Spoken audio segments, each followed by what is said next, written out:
Killamey's 2-1. Breaking ball, rammed high in the air, deep to right center. Backheads Casey, forget it. Oh, man. That was a long home run.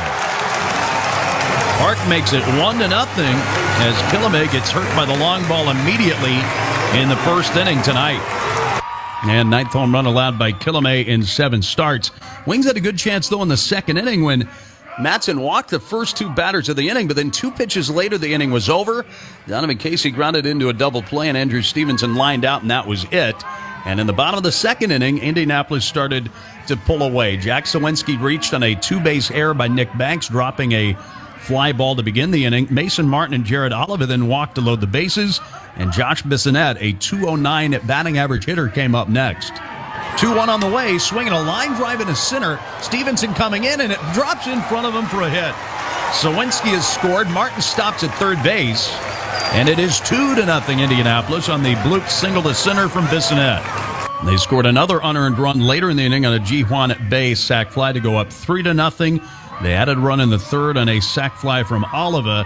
And in the 5th inning, the Wings started to make a little bit of a play. They were down 4-1 against the bulk pitcher, Miguel Yajure. Donovan Casey got an infield hit. Andrew Stevenson bunted for a single. And with 1 out in the inning, John Nagowski got the Wings on the scoreboard. Yajure holds the baseball behind his right leg, tucks the ball now into the glove. He fires. Nagowski rockets one to left. Down the line, a fair ball. Bouncing out to the fence in a hop. Casey has scored. Stevenson zooms to third. He stops there on a ringing RBI double from John Nagowski. But Yajure bounced back to strike out the next 2 men to get out of the inning. And in the bottom of the 5th, Indianapolis knocked Franklin Killamey out of the game. Cal Mitchell drew a 10-pitch walk to begin the inning. And then Kevin Padlow, who's had a big series at the plate, knocked home Mitchell. The pitch, slammed to left, down the line. That hooks in safely fair near the corner, rattles around and runs up the boards towards center field. Banks picks the ball up against the fence as Mitchell races for home and scores easily ahead of the Fox relay standing up. A double for Padlow, and back to a 4-run lead for Indianapolis, 5-1. Killamey then walked Jack Sawinski. That was all for Franklin. Luis Avalon came in. He got Mason Martin to line into a double play. But Jared Oliva singled in a run that went against the line of Killamey to make it a 6-1 score. And then in the 7th inning, Indianapolis added on against Curtis Taylor. Kevin Padlow scorched a single to center. And then Sawinski came up next against the Red Wings Canadian.